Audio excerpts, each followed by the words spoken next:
más. Somos objetos, Señor, de tu gracia inmerecida. Esto nos hace humildes, porque nos recuerda y nos hace ver nuestra condición y cómo, a pesar de ello, somos beneficiados de tu amor, Señor.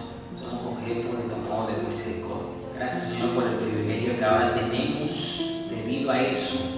Y esto también nos hace más humildes, pero nos hace ser personas, hijos creyentes, miembros de tu iglesia, activos, no perezosos, con esta gran responsabilidad que ahora tenemos, Señor, con este privilegio que también tenemos, Señor, con este deber que también tenemos, con este derecho que también tenemos de tomar tu palabra con toda seriedad para ponerla en práctica, Señor, para ponerla por obra en todo momento, Señor, de nuestra vida.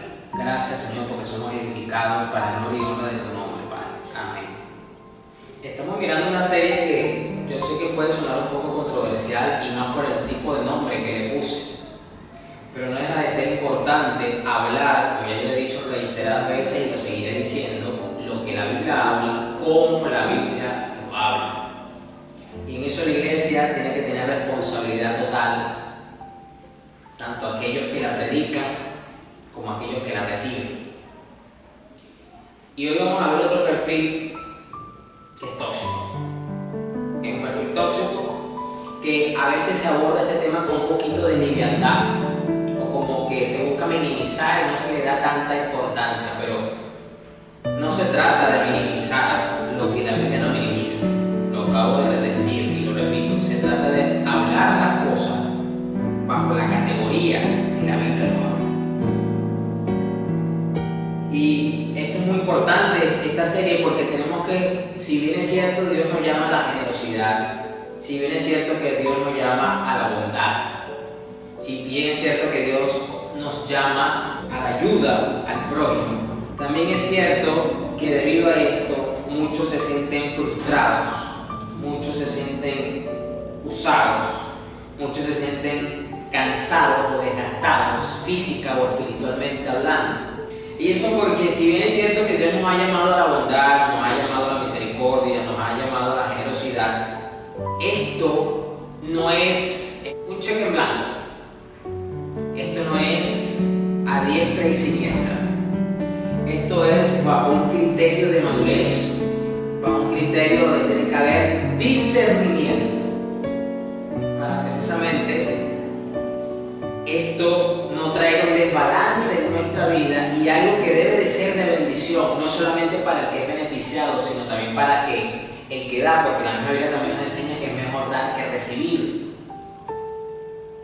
deba precisamente estar en el equilibrio espiritual que Dios quiere que esté. Y para eso es el objetivo de esta serie.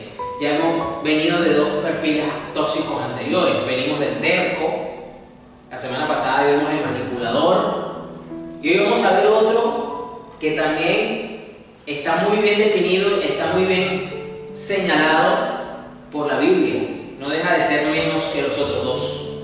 También es un perfil tóxico, que recuerde que la idea no es simplemente evitar estos perfiles tóxicos, ver cómo podemos lidiar con estos perfiles tóxicos, sino principalmente mirarnos a nosotros en ese espejo. Ojo con eso, no es simplemente señalar a los demás, sino primero vernos a nosotros, y quizás nosotros somos los tóxicos. Así que vamos a Proverbios 22, versículo 13. ¿Cuál es este otro perfil que vamos a ver hoy? Acá lo vamos a ver, aquí está directo en este proverbio. Proverbio 22, 13. Dice esta versión, que es la que yo leo, y usted sabe, la NTV: el perezoso afirma, hay un león allá afuera, si salgo me puede matar. Así que este perfil tóxico es el perezoso, el flojo, como usted le quiera decir.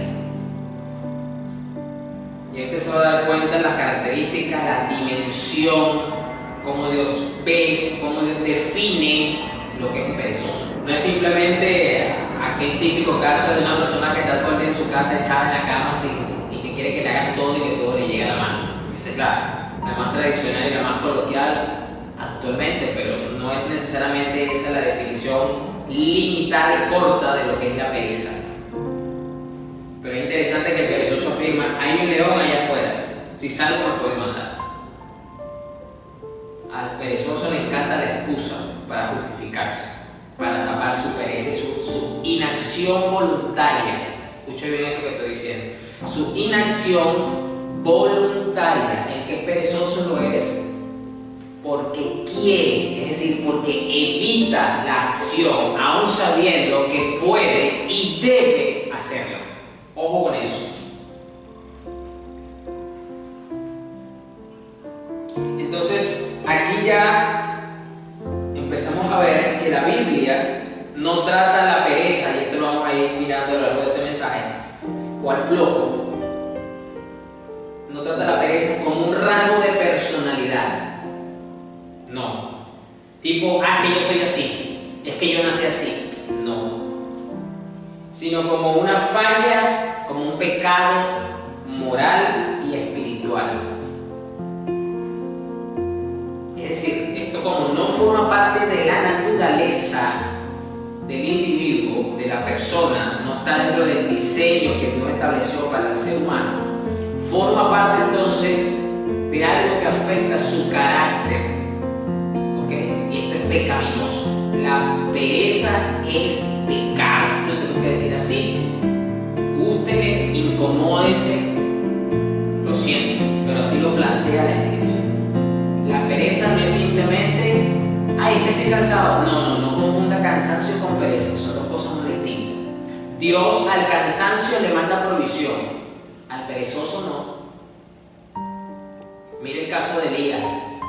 Cuando Elías hizo descender el fuego del cielo y todo aquello, y mató a los 850 profetas de Baal, y entonces Jezabel se molestó y le mandó una amenaza que así voy a hacer contigo también, te voy a cortar la cabeza. Él salió corriendo, dice que se cansó, estaba cansado. Es que no era para menos, para empezar venía de una jornada bastante larga y con bastante ajetreo, y encima sale corriendo también. O sea, él llegó al clima del cansancio y por allá se escondió por una cueva, una cosa, y estaba muy cansado. Si bien es cierto que Dios lo restauró espiritualmente hablando, pero también le mandó provisión, porque dice que un ángel le trajo comida, le dijo que comiera, que bebiera agua, que se acostara, y luego Dios le mandó instrucciones que era lo que debía hacer en esa etapa final de su vida. Entonces aquí vemos un claro ejemplo. Aquí Elías no estaba flojo, no estaba en pereza, estaba cansado, necesitaba restauración física y necesitaba restauración espiritual también. Es diferente, no confunda el cansancio con la pereza, que se lo estoy poniendo de ejemplo. Vamos a ver dos términos que aparecen en la Escritura que definen la naturaleza de la pereza. La primera, término hebreo, atseir, significa negligente, significa indolente, alguien que puede actuar pero decide, escuche, no hacerlo. No es alguien ignorante, tampoco. Es alguien que está consciente y que tiene conocimiento pleno de causa de algo y decide no hacerlo. La otra palabra griega que aparece en la Escritura, ogneros, que significa literalmente perezoso, lento, es decir, no es diligente. Porque cuando tú eres diligente, tú no eres lento con algo que tienes que hacer, todo lo contrario. Torpe para responder. Entonces, básicamente aquí podemos definir que la pereza bíblica en la Biblia no es cansancio ni tampoco es depresión. Es resistencia voluntaria. Y aquí ya lo vimos en Proverbios 22:13. El perezoso vive de excusas. Entonces, el flojo siempre tiene una razón, o el perezoso tiene una razón tremenda para no hacer nada. No es el momento, no es el tiempo, Dios todavía no me ha hablado, el sistema está en mi contra, es que la vecina, es que esto, es que lo otro. Siempre tienen una excusa para justificarse. El perezoso. ¿Por qué? Porque está buscando evitar la acción. No quiere ocuparse, no quiere, escuchen, no quiere. Ese es el detalle. No es que no sabe, No es que no puede, es que no quiere. Es una persona perezosa. Entonces fíjese usted que esto va más allá de la condición física de la persona. Tiene que ver con una actitud del corazón. Y por eso ahí está el pecado. Por eso Dios lo califica como pecaminoso. Vamos a ver ahora consecuencias de la pereza. Ahí mismo en Proverbios, capítulo 13, versículo 4. Dice el proverbio: el alma del perezoso desea y nada alcanza, mas el alma de los diligentes será prosperada. La NTV dice: los perezosos ambicionan mucho y obtienen poco, pero los que trabajan con esmero prosperan. Ambición sin trabajo no llega a nada. Usted puede desear mucho, usted puede desear, decir, esperar, pero si usted no acciona, si usted no es diligente, usted no va a tener ningún resultado favorable. Aquí vemos una consecuencia directa entonces. ¿Cuál es? Que no vas a encontrar prosperidad. Mire, y esto es tremendo porque este pecado aplica tanto en el ámbito natural, físico, como en el ámbito espiritual. ¿Por qué? Bueno, muy sencillo, en pocas palabras, aquí dice que los perezosos ambicionan mucho y obtienen poco o no obtienen resultados, son perezosos, o sea, no se ocupan en un trabajo estable, no buscan emprender, no buscan ser personas productivas en la vida y eso no les trae ningún beneficio material que pueden aprovechar. Es decir, no tienen los recursos económicos para luego reinvertir ese recurso, ya sea en impulsar el reino de los cielos, ya sea en beneficiar a su familia. O sea, no tienen nada. Pero en el ámbito espiritual también hay una pereza. ¿Por qué? Voy a recordar las palabras de mi Señor Jesús: escudriñad las Escrituras porque a vosotros os parece que en ella encontráis la vida eterna, pero las Escrituras hablan de mí. Mi Señor dice que tenemos que escudriñar las Escrituras. O sea, tenemos que ser diligentes. Yo le voy a decir una cosa, gran parte, lo voy a decir de esta forma. Yo me di cuenta que Dios intencionalmente nos dejó su palabra. Si bien es cierto que usted conoce a Dios a través de su palabra, Dios se revela en nuestra vida a través de su palabra, pero no es un libro fácil de digerir. ¿En qué sentido? Que amerita que tú y yo seamos diligentes en escudriñar las Escrituras. Usted no se puede quedar en la superficialidad bíblica. Eso te sirve al principio, cuando estás conociendo lo que es la Biblia. Pero a medida que va pasando el tiempo, a medida que tu deseo por conocerte, a medida que quieres crecer, espiritualmente hablando, la Biblia te obliga a escudriñarla. La Biblia te obliga, no te puedes quedar en la superficialidad. Y eso lo dejó Dios con esa intencionalidad. Está hecho con esa intención. Dios lo quiso así. Nos obliga a profundizar, nos obliga a conocer contexto histórico, nos obliga a empezar a conocer un poco el idioma original, nos obliga a meternos, a conocer, a indagar. Y ahí, ¡pum!, Dios empieza a aparecer, Dios empieza a iluminar, Dios empieza a mostrarse. Y somos maravillados, somos impactados, lo conocemos, crecemos. ¿Eso qué es? Eso es diligencia. O sea, una persona perezosa se va a quedar en la superficialidad de la Biblia. Y Dios no quiere eso. Por eso es posible ser perezoso, espiritualmente hablando. Fíjese cómo te puede afectar en lo material, en lo físico, y cómo te puede afectar en lo espiritual. No creces. Y evidentemente esto va a traer consecuencias, porque si tú no creces en lo espiritual, muy posiblemente lo que estás necesitando para seguir creciendo y expandiéndote en lo natural, no lo vas a tener, no te va a llegar, por perezoso o por perezoso. Perdóname, pero se lo tengo que decir. Esa es la verdad. Entonces, está bien, puedes desear conocer a Dios, puedes tener la ambición de crecer, pero deseo no premia. Tienes que accionar, tienes que ser diligente para que puedas prosperar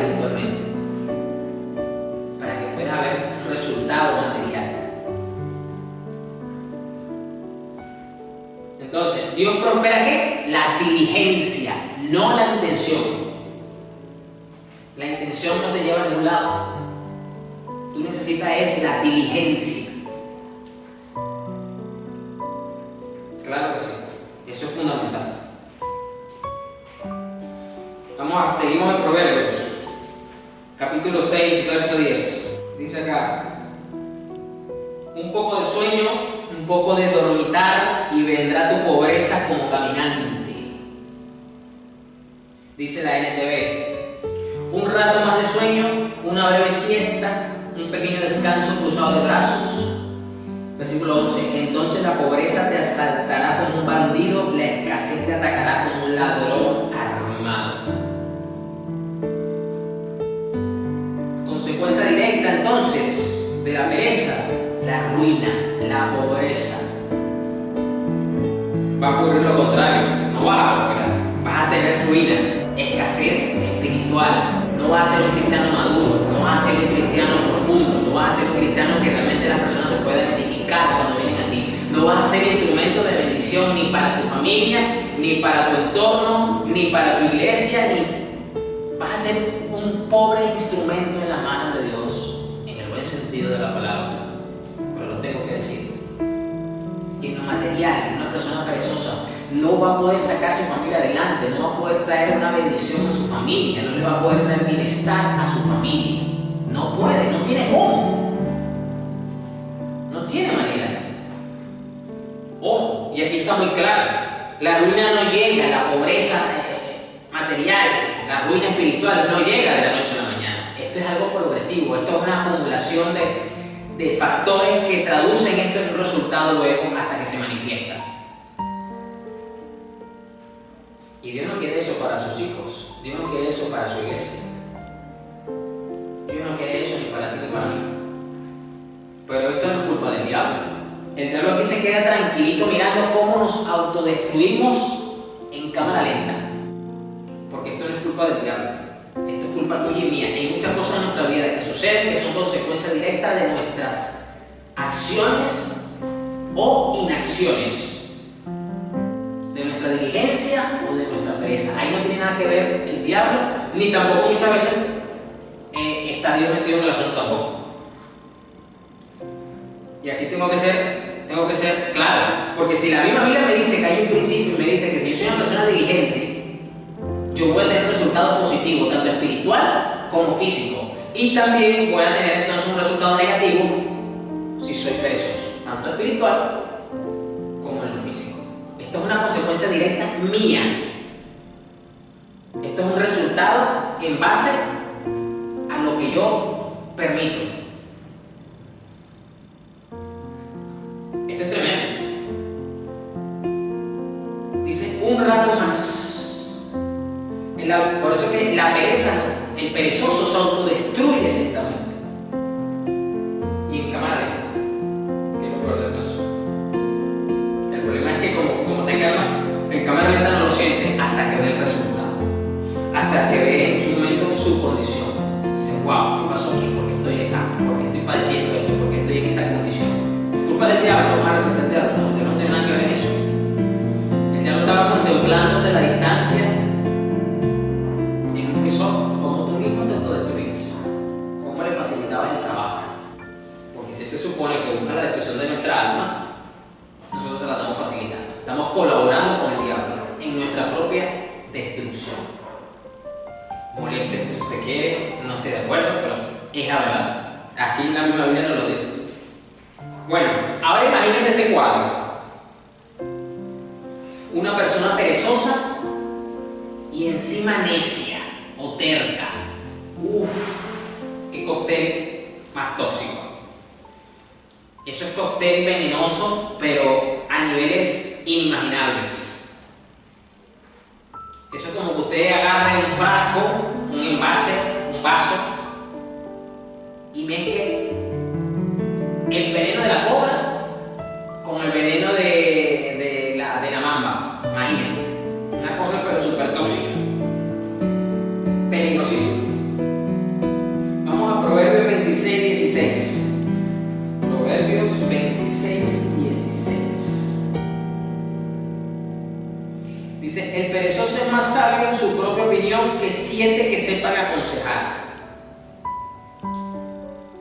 La NTV dice, los perezosos se creen más listos que 7 consejeros sabios. Lo más terrible es, y es por eso que muchos que usted quiere ayudar, que yo quiero ayudar, no se dejan ayudar, porque, como lo decía mi abuela, le entra por un oído y le sale por el otro. De paso que son perezosos, muchos son tercos, son necios. Entonces hay una afinidad. Claro, porque como estos son perfiles tóxicos, estos son perfiles pecaminosos. Entonces es razón que tengan algún tipo de compatibilidad entre pecados, ¿no? Por decirlo de alguna forma. Entonces cuando la pereza y la necedad se juntan, son ese tipo de alianzas que de verdad nadie quisiera tener en su vida o tener que tratar con estas personas, porque esto representa un desgaste. Es perder tiempo, es echar las perlas a los cerdos, como dijo mi Señor. Es malgastar las virtudes que Dios nos ha dado cuando podemos invertirlas realmente en otras personas que realmente quieran recibir esa ayuda de verdad. Entonces, el perezoso o el flojo, lamentablemente, no escucha consejos muchas veces. No escucha. Se justifica, precisamente, y siempre busca espiritualizar o darle un sentido de superioridad a su argumento para demostrar que está en una posición razonable. Busca sonar espiritual, busca sonar inteligente, busca razonar, o sea, que lo entiendan, para que lo dejen y para que lo apoyen de paso. De verdad que esto es una actitud bastante desgastante, diría, con una persona en esta condición. Voy a volver a leer acá lo que dice. Los perezosos se creen más listos que 7 consejeros sabios, imagínense. Es interesante porque Salomón usa el número 7, que sabemos que representa de una forma simbólica la plenitud perfecta de Dios. ¿Qué es más perfecto que la sabiduría y la inteligencia misma de Dios en su estado de perfección? Con una virtud intrínseca de Dios, una virtud celestial perfecta. O sea, el mismo escritor nos está diciendo que el perezoso se cree, basado en su posición, que está en una posición de superioridad perfecta moralmente hablando. ¡Qué locura! ¡Qué locura! ¡Qué locura total! Definitivamente que esto es un perfil muy tóxico que nos toca afrontar en las iglesias, en los hogares, en las familias, en el trabajo, en los estudios. Dependiendo de muchos contextos puede estar este perfil. Bueno, cada uno de los que hemos mirado ahorita puede estar en algún punto de los contextos donde nos toca desarrollarnos y hacer vida. Vamos ahora al Nuevo Testamento. Mateo 25, 26. Vamos a mirar que la posición de Dios, su actitud, o sea, cómo Él piensa, cómo Él trata al perezoso, no cambia en el Nuevo Testamento. Y esto es muy interesante porque, no, pero es que Jesús es todo amor, Él es la misericordia y la gracia encarnada para con los hombres. Sí, totalmente. Pero esa misericordia no es alcahueta. Esa misericordia no se hace de la vista gorda. Esa misericordia, como ama, busca corregir el pecado. Eso es lo que muchas veces le falta a muchos para corregir. O sea, creen que Jesús es un Jesús hippie, que todo es paz y amor siempre. ¿Sí? Él sigue siendo paz y amor, pero precisamente como es paz y amor, Él tiene la sabiduría, la autoridad para venir y confrontar al pecador para que se arrepiente, para sacar el pecado, para corregir el pecado. No para alcahuetear, no para hacerse de la vista gorda, no para justificar. Y esta parábola, que es una parábola muy conocida del Señor Jesús, de los 3 siervos, de los 3 talentos, vemos en el versículo 26, dice, el amo le respondió, siervo perverso y perezoso. Y se trae directo en esta versión de NTV. Porque el Señor dice acá, mire cómo Él plantea la pereza. Pero el amo respondió, siervo ¿qué? Perverso y perezoso. La Reina Valera dice, malo y negligente. Así ve Dios la pereza, es mala. El perezoso para delante de Dios es una persona mala, negligente. pereza no era tan dañina o era una pequeña falta, está equivocado. Dios lo pone al mismo nivel de cualquier otro pecado grande que a ti y a mí nos puede escandalizar. Porque yo le he dicho otras veces, lo único que buscamos categorizar o meter entre diferentes renglones el pecado es el ser humano. Pero para Dios el pecado está al mismo nivel siempre de todo lo que es la maldad. Pecado para Él está en una misma línea, todos los pecados para Él son igual de grandes, son igual de feos, son igual de malos. Él no los categoriza. Así que Jesús no fue suave con la pereza, no fue para nada suave. Siervo perverso y perezoso. Y escuchen, si sabías, ¿ves? Lo dije al principio, el perezoso no es que no sabe, no es un tema de ignorancia. El perezoso sabe que cosechaba lo que no sembré y recogía lo que no cultivé. Y viene la pregunta: ¿por qué no depositaste mi dinero en el banco? Al menos hubiera podido tener algún interés de él. Es decir, el Señor está reprochando al siervo: ¿por qué no hiciste lo mínimo posible? ¿Por qué no hiciste lo mínimo posible? Ese es el detalle. Que el perezoso no quiere ni siquiera hacer lo mínimo posible en algo que sabe que tiene o que debe hacer. Y la respuesta es simple: porque no quiere. No quiere. Así que este siervo fue reprendido fuertemente por una actitud ¿qué? Perezosa, una actitud negligente, porque no quiso hacer ni siquiera lo mínimo, nada, no quiere. El perezoso no quiere hacer ni siquiera lo mínimo, no quiere. Entonces, el problema aquí está claro. El problema de este siervo no es que no robó, no es que se robó el talento, no es que lo perdió, no es que se lo hurtaron, no es que lo apostó y lo perdió en una apuesta. No. No es que no sabía dónde lo había dejado, no. Él estaba consciente de qué fue lo que le dieron y a dónde lo tenía. El problema es que no quiso hacer nada con lo que recibió. Y ese fue el gran detalle. No quiso. Y usted sabe cómo concluyó eso. Le fue quitado. Quítenle el dinero, versículo 28, a este siervo y dénselo al que tiene las 10 bolsas de plata. A los que usan bien lo que se les dará aún más y tendrán en abundancia, pero a los que no hacen nada, se les quitará aún lo poco que tienen. Ahora bien, arrojen a este siervo inútil a la oscuridad de afuera. Al perezoso Dios lo ve como un siervo inútil, alguien que no es fructífero, alguien que no es productivo, no puede pretender: es que yo quiero que Dios me use, es que yo quiero esto, es que yo quiero lo otro. Ya le he dicho, deseo no reino. Tienes que ser diligente espiritualmente en tu vida si quieres que de alguna manera Dios te tome en cuenta. Eso es demostrar confianza también. Ahí mismo en el capítulo 25, en el versículo 13, es decir, en la parábola que vino antes de la de los 3 siervos, de los talentos, la parábola de las 10 damas de honor, de las 10 vírgenes,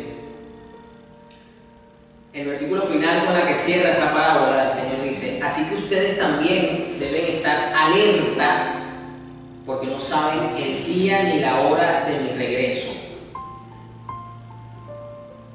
Reina Valera dice: velad pues, porque no sabéis el día ni la hora. Velar implica acción, no pasividad. No es pasividad. Velar no es mirar el cielo esperando señales. Es vivir una fe activa, responsable y obediente mientras el Señor demora. Es una fe activa. No podemos tener una fe pasiva. No podemos ser cristianos pasivos, tenemos que ser cristianos activos. Muy bien, claramente el apóstol Santiago dijo que la fe sin obra es ¿qué? Muerta. Tenemos que accionar, tenemos que vivir en obediencia, tenemos que vivir activos como cristianos, tenemos que vivir en responsabilidad. Cuando tú eres responsable con tu fe, tú eres un cristiano activo, tú no eres un cristiano perezoso. No eres un cristiano perezoso. Usted tiene que orar, claro que sí, usted tiene que ayunar, claro que sí, usted tiene que ocuparse de congregarse, todas esas cosas, pero tenemos que ser activos, responsables, obedientes. Eso te blinda contra la pereza espiritual. Te blinda, te protege. Te protege. Vamos a mirar cómo la iglesia, cómo el fundamento apostólico enseñó a los cristianos a combatir o a prevenir la pereza.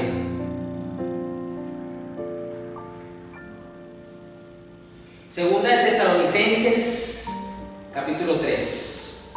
Segunda de Tesalonicenses, capítulo 3, verso 10. Quiero leer el subtítulo que colocan acá en la NTV, acá al capítulo 3, a partir del versículo 6. Esta Biblia dice: exhortación a vivir correctamente. Dice, versículo 6: y ahora, amados hermanos, les damos el siguiente mandato en el nombre de nuestro Señor Jesucristo. Aléjense, escucha esto, de todos los creyentes que llevan vidas ociosas y que no siguen la tradición que recibieron de nosotros. Pues ustedes saben que deben imitarnos. No estuvimos sin hacer nada cuando los visitamos a ustedes. En ningún momento aceptamos comida de nadie sin pagarla. Trabajamos mucho de día y de noche a fin de no ser una carga para ninguno de ustedes. Por cierto, teníamos el derecho de pedirles que nos alimentaran, pero quisimos dejarles un ejemplo que seguir. Incluso mientras estábamos con ustedes, les dimos la siguiente orden: no recomendación, no un favor, no algo opcional, una orden apostólica. ¿Cuál es esa orden? Los que no estén dispuestos a trabajar, que tampoco coman. Sin embargo, oímos que algunos de ustedes llevan vidas de ocio, se niegan a trabajar y se entrometen en los asuntos de los demás. Les ordenamos a tales personas y les rogamos en el nombre del Señor Jesucristo que se tranquilicen y que trabajen para ganarse la vida. En cuanto al resto de ustedes, amados hermanos, nunca se cansen de hacer el bien. Tomen nota de quienes rehúsan obedecer lo que decimos en esta carta. Aléjense de ellos para que se avergüencen. No lo vean como enemigos, sino que llamen la atención como lo harían con un hermano. Bueno, creo que aquí yo no tengo que explicar mucho lo que usted y yo acabamos de leer y de escuchar. Pero aquí el apóstol Pablo deja muy claro que, número 1, no deben de tolerar el ocio. Número 2, deben de cumplir con el ejemplo y el mandato que ellos les dejaron de ser personas productivas, de ser personas diligentes. ¿Por qué? Porque recuerden que el concepto de iglesia no es como hoy día muchas veces se plantean, que es más un evento de congreso, sino era el concepto de comunidad que se tiene que rescatar, donde todos había una armonía, donde todos se preocupaban por todos, donde todos se beneficiaban de todos, pero también donde todos eran afectados por todos, en el aspecto negativo. Y aquí el apóstol Pablo deja muy claro que no deben de permitir que esta actitud ociosa, perezosa y negligente predomine y prospere dentro de la iglesia. Que tienen que tratar a aquellos, eso quiere decir que hay un problema de pereza en la iglesia de Tesalónica. Pablo está corrigiendo con ejemplo y con orden apostólico, es decir, con instrucciones doctrinales claras y precisas. No pueden permitir que estas personas, es decir, no se relacionen con estas personas. Aíslenlos, pónganlos en cuarentena. Siguen siendo hermanos en la fe, pero esa actitud no los bendice a ellos y por lo tanto no bendice a la iglesia. ¿Y cuál es el propósito? De que se avergüencen, es decir, de que se arrepientan, de que cambien de actitud. Y es eso lo que se busca. Llámenles la atención como lo harían con un hermano. Un sacudón, que paja, porque tienen ustedes esta actitud perezosa, negligente. Esto no es lo que hemos recibido de parte de los apóstoles. Tremendo. Y aquí lo dice muy claro, dice que no quieren trabajar, se niegan, es decir, es que este es el problema, ¿ves? Lo que venimos mirando, no es que no pueden, no es que no saben, es que no quieren ocuparse. Entonces, la iglesia primitiva no estaba llamada a mantener flojos, sino a formar discípulos responsables. La iglesia no buscaba discipular flojos o formar a gente floja, porque es que el flojo no se deja formar. Ese es el, para empezar por ahí, no se deja formar. Esto no es el discipulado cristiano. Esto es para que vea cómo Dios mete en cintura al flojo, porque no está de acuerdo con la pereza, porque esto es un pecado también. Vamos a Romanos 12, versículo 11. Ya vamos a terminar, no se preocupe. No lo voy a dejar respirar un ratito. Romanos 12, versículo 11 dice: no sean nunca perezosos, más bien trabajen con esmero y sirvan al Señor con entusiasmo. Aquí está. El fundamento apostólico es lucha frontal contra la pereza. Tenemos que ser personas diligentes, esmeradas, como lo dice aquí. Más bien trabajen con esmero y sirvan al Señor con entusiasmo. Es evidente que si una persona empieza a notar pereza en su vida, va a afectar el trabajo y va a afectar el servicio que hace para el Señor. ¿Por qué? Porque eso ocurre con todo lo que es pecaminoso. Afecta una cosa, también afecta a la otra. No se puede pretender que no va a afectar una cosa. Una sí y otra no. No, lo afecta a todo. Así que, ¿a qué nos está llamando Dios entonces? Si usted ha detectado pereza de alguna manera en su vida, o la persona, usted ha detectado que entonces está lidiando con un perfil tóxico o con varios perfiles tóxicos, hay que llamarlo al arrepentimiento. Hay que hacerle ver que no está bien la actitud que está teniendo, porque esto le está trayendo consecuencias fuertes en su vida. La pereza, la negligencia, es la palabra. La inactividad voluntaria que está teniendo esa persona. ¿Y qué tiene que empezar a desarrollar entonces? Disciplina. La disciplina ayuda a mantener a mantenernos a raya de la pereza. Disciplina natural, disciplina espiritual. Hay que formarla y hay que mantenerla. Y eso mantiene a raya la pereza. La disciplina no te deja. ¿Sabes lo que más le cuesta a las personas cuando empiezan en el gimnasio? La disciplina. El tener que pararse temprano, el tener que prepararse físicamente con todo lo que necesita para ir al gimnasio, luego llegar al gimnasio. Cuando empieza a hacer ejercicios y el cuerpo empieza un poquito a sufrir por el bien de su salud, porque hoy me está doliendo, pero ahí voy. Y entonces empieza el trabajo mental. Y formar ese hábito hasta que esa disciplina se vuelva un hábito, muchas veces por temas de salud importantes para su vida. Ya después de unos 6 meses, 3 meses, 4 meses, ya no le cuesta hacerlo tanto, porque se volvió un hábito. ¿Se volvió qué? Una disciplina en su vida. Ese es el éxito en el ámbito físico, en el ámbito deportivo, la disciplina. Y en el ámbito espiritual, de igual manera, tenemos que ser personas disciplinadas. Usted tiene que crear hábitos, disciplina, que eso se vuelve un hábito. Ya después se te hace más fácil cuando tienes que realizarlo. ¿Por qué? Porque forma un hábito en tu vida que se convierte en algo habitual y ya te acostumbras a eso. Ese es el detalle. Y esto desarrolla ¿qué? Responsabilidad delante de Dios. Te vuelve una persona responsable. Una persona que es disciplinada es una persona responsable.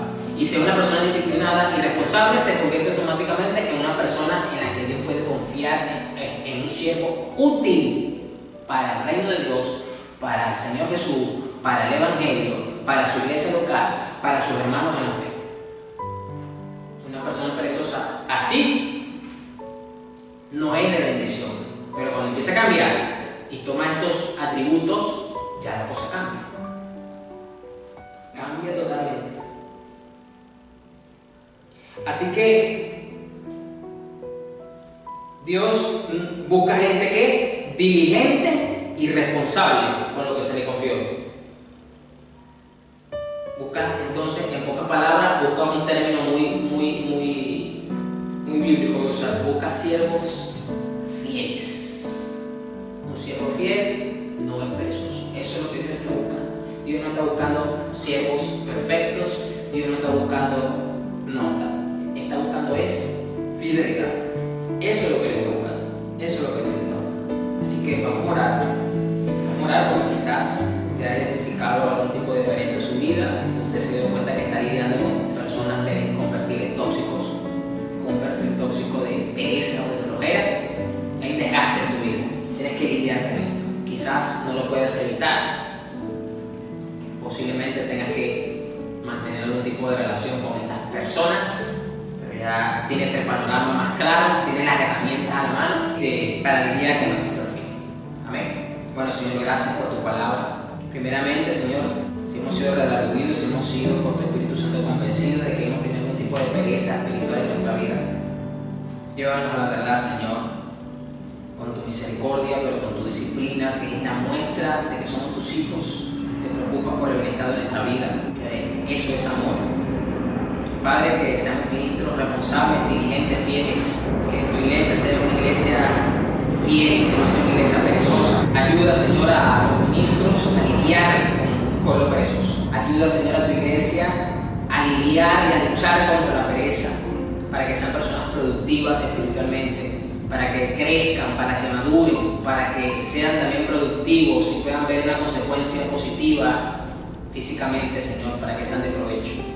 Señor, bendícenos así. Continúa, Señor, edificando tu iglesia sobre los cimientos de tu palabra, Señor. Gracias, Padre. Amén.